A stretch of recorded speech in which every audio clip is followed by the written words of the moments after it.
శ్రీ శ్రీ పరమహంస యోగానంద గారి మానవుడి నిత్యాన్వేషణ రోజువారీ జీవితంలో భగవంతుని అనుభవంలోకి తెచ్చుకోవడం మీద ప్రసంగాల వ్యాసాల పూర్తి మొదటి పుస్తకంలోని 51వ ప్రసంగం ఇష్ట ప్రకారం అలవాట్లు చేసుకోవటం వదిలివేయటంలో రెండవ భాగం ఇప్పుడు మనం చదువుకుందాం.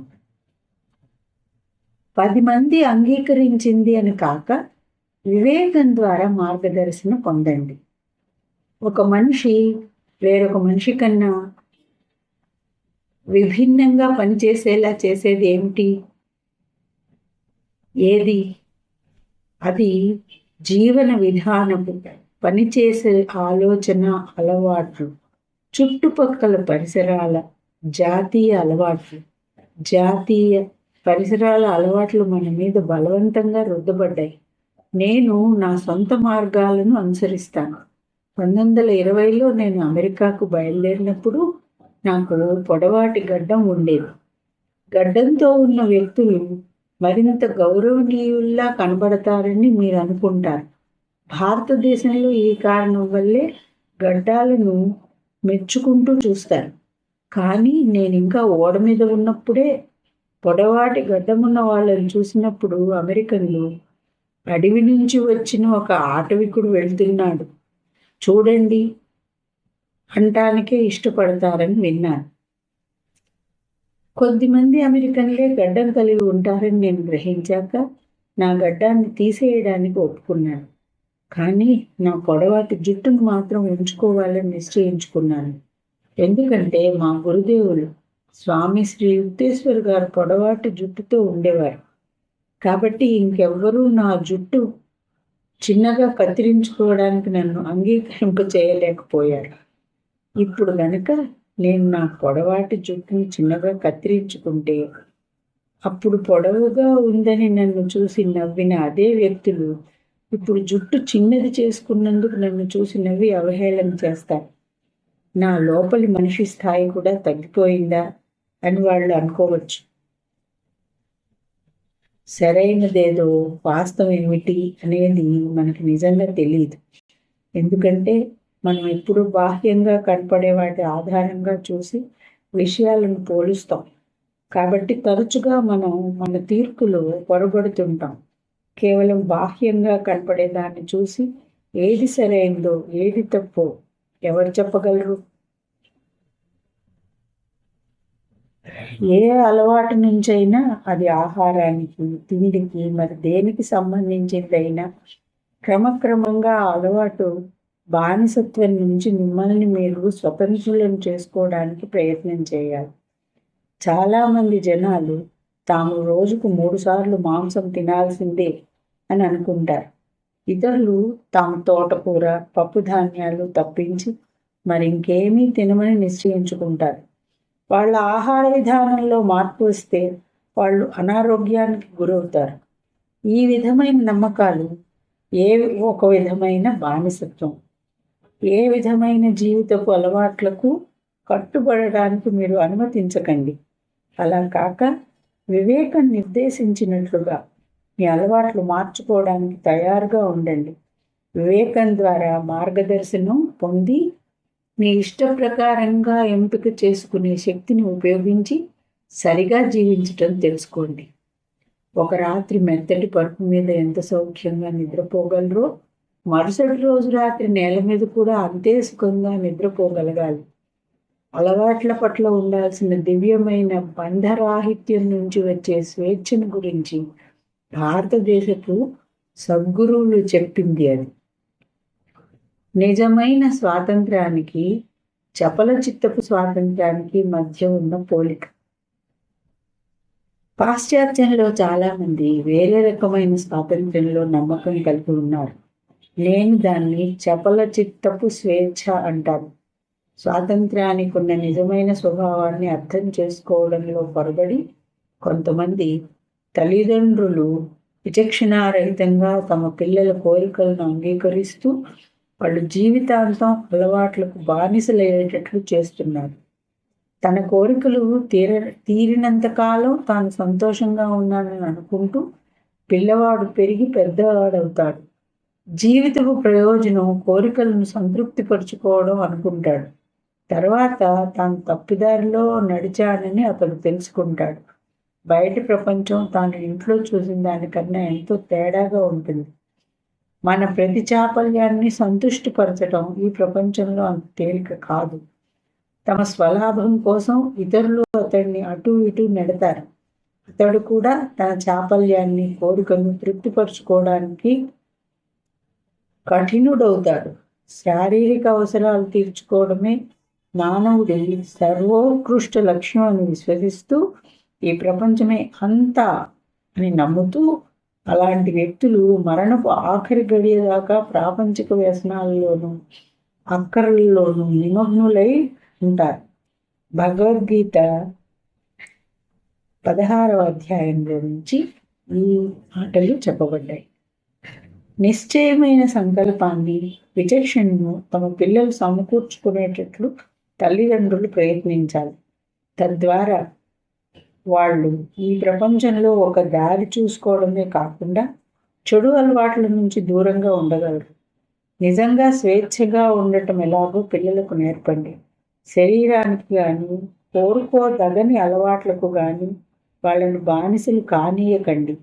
రోజువారీ అలవాట్లలో క్రమబద్ధంగా ఉండడానికి పిల్లవాడికి శిక్షణనివ్వడం మంచిది.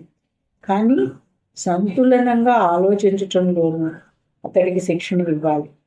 అతడి సమయానికి నిద్రపోతే అది మంచిదే, అలా కాకపోతే అది మంచిదే. అతడి సమయానికి భోజనం చేస్తే మంచిదే, అతడి సమయానికి భోజనం చేయలేకపోతే అది కూడా పర్వాలేదు. ఇతరుల హక్కులను గౌరవించటాన్ని పిల్లలకు నేర్పాలి. కానీ దేనికైనా, ఎవరికైనా ఏ విధమైన అలవాట్ల బానిసత్వం లేకుండా స్వేచ్ఛగా ఉండాలి. చెడు అలవాట్లను చెయ్యను అనే శక్తితో పోరాడండి. ఒక కంచరగాడిద చెయ్యాలని అనుకుంటే చాలా విధేయంగా ఉంటుంది. కానీ చెయ్యకూడదని అది మనసులో నిశ్చయించుకుంటే ఎవ్వరూ దాన్ని కదల్చలేరు. మీరు కూడా అలాంటి చెయ్యను అనే శక్తిని పెంపొందించుకోవాలి. మీ మనస్థితులకు, అలవాట్లకు యజమానిగా ఉండండి. అప్పుడు చెడుకు వ్యతిరేకంగా ఏదైనా చేయకూడదని అనుకున్నప్పుడు మీ ఇష్టానికి వ్యతిరేకంగా ఆ పనిని మీ చేత ఎవరూ చేయించలేరు. ఏది ఏమైనప్పటికీ ఇతర సందర్భాలలో మీరు పొరపాటు పడినట్లు గమనిస్తే వెంటనే మీ మనస్సు మార్చుకోగలిగి ఉండాలి.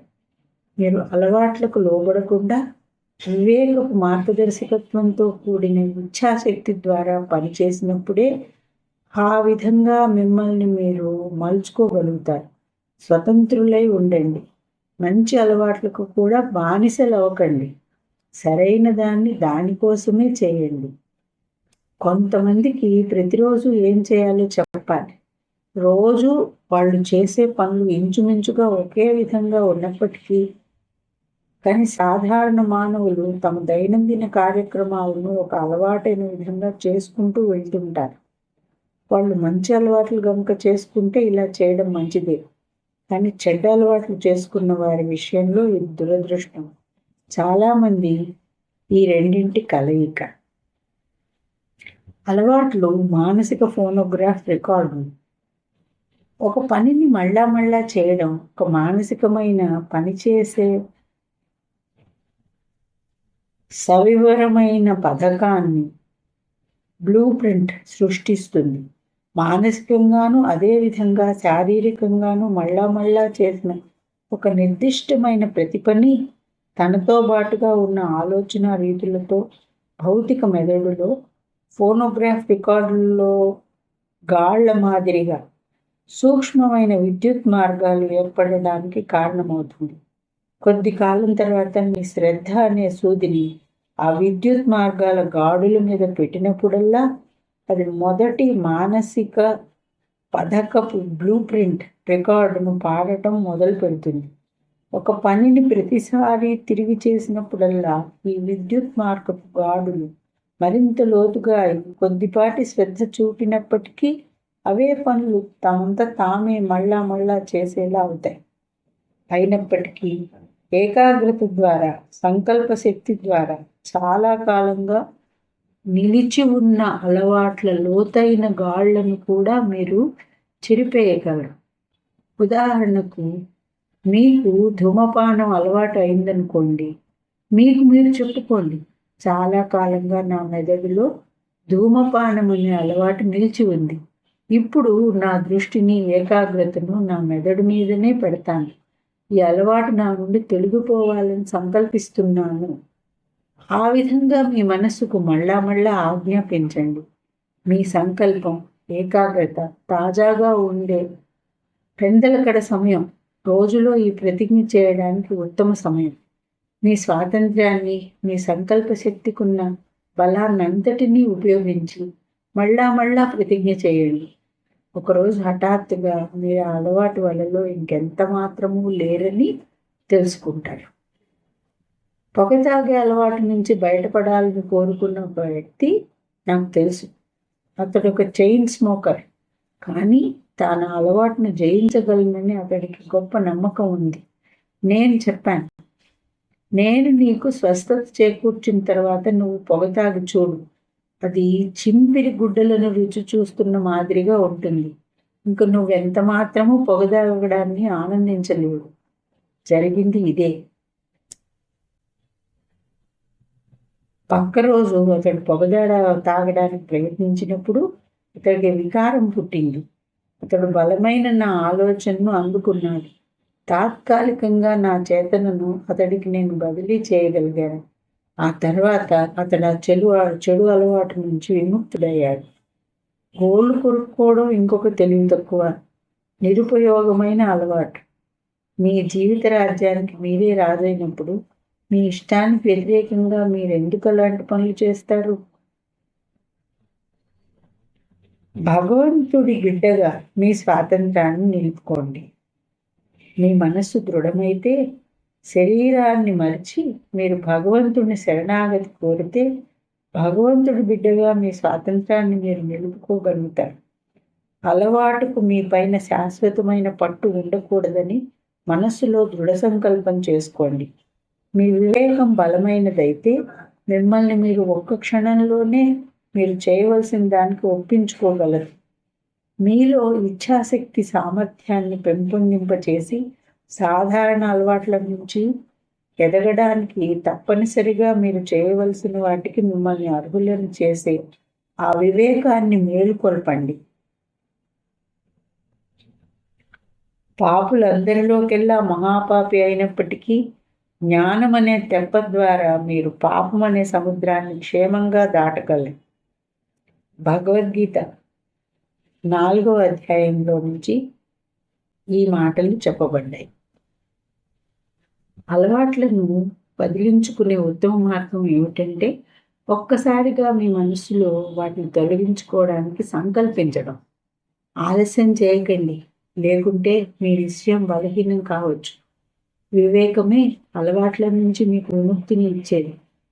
మిఠాయిలు తినొద్దని పిల్లవాడికి చెబితే అతడు అంతకు ముందు కన్నా ఎక్కువగా అవి కావాలంటాడు.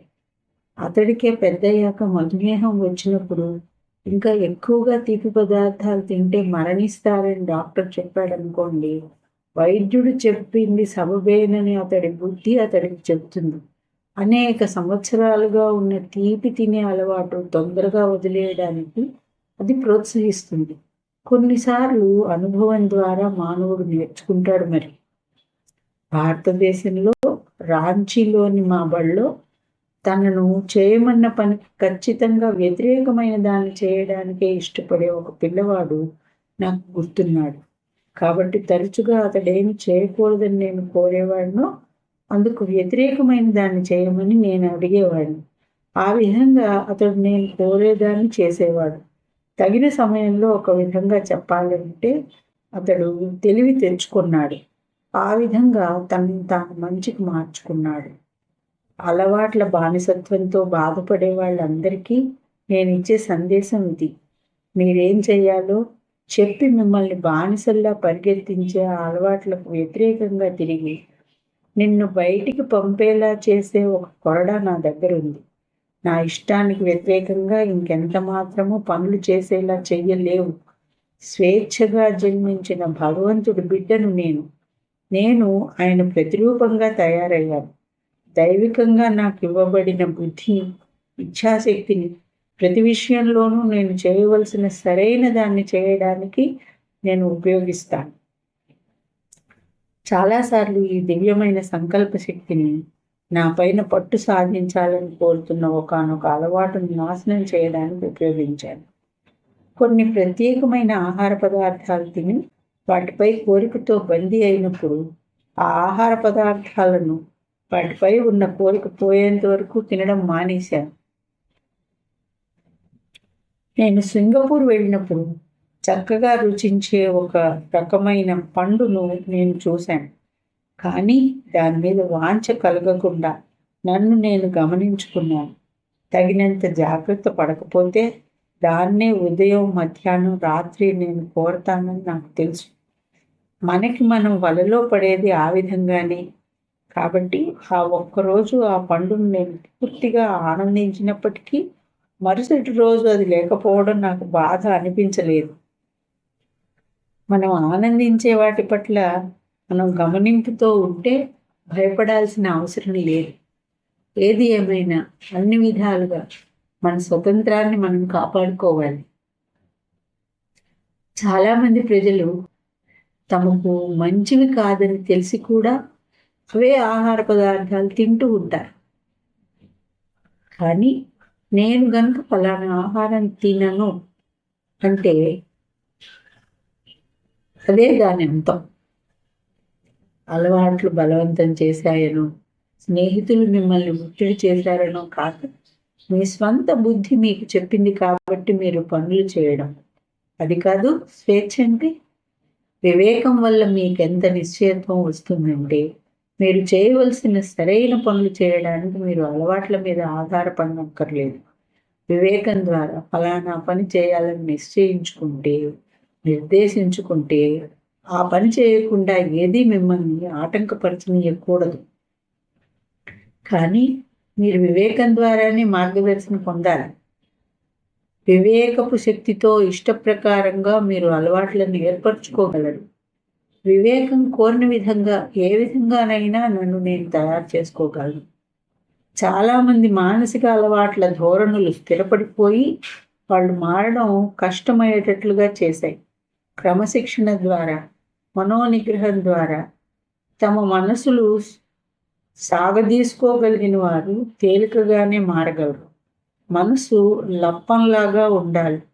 వివేకం మనస్సుని సులభంగా మలచడానికి వీలుగా ఉంచుతుంది. అది స్వాతంత్రం అంటే. మానవ జాతి సమస్తం అలవాట్ల నుంచి స్వాతంత్రాన్ని పొంది ఆనందించాలని నేను కోరుతున్నాను. అలవాట్ల దాస్యం నుంచి మిమ్మల్ని మీరు విముక్తులను చేసుకున్నప్పుడు భగవంతుడి బిడ్డగా స్వేచ్ఛగా జన్మించి పనిచేసే ఆనందం కన్నా గొప్పదైనది వేరే ఏదీ లేదని మీరు తెలుసుకుంటారు. జీవితం మిమ్మల్ని దెబ్బ కొట్టేలా ఎన్నడూ అనుమతించకండి. జీవితాన్ని గెలవండి. దృఢమైన సంకల్పం ఉంటే మీరు కష్టాలన్నింటినీ అధిగమించగలుగుతారు. సమస్యల మధ్యలో కూడా ఇలా ప్రతిజ్ఞ చేయండి. ప్రమాదము నేను కలిసి పుట్టాం. నేను ప్రమాదం కన్నా ప్రమాదకరమైన వాడిని. ఈ ఒక్క సత్యాన్ని మీరు ఎల్లప్పుడూ గుర్తుపెట్టుకోవాలి. దాన్ని ఆచరణలో పెట్టండి. అది పనిచేయడం మీరు చూస్తారు. దయ కోసం ఒకరి దగ్గర దేబరించే మధ్య మానవుడిలా ప్రవర్తించకండి. మీరు భగవంతుడి బిడ్డ. ఇష్ట ప్రకారం అలవాట్లు చేసుకోవటం, వదిలివేయటం అనే ప్రసంగం ఇంతటితో సమానం.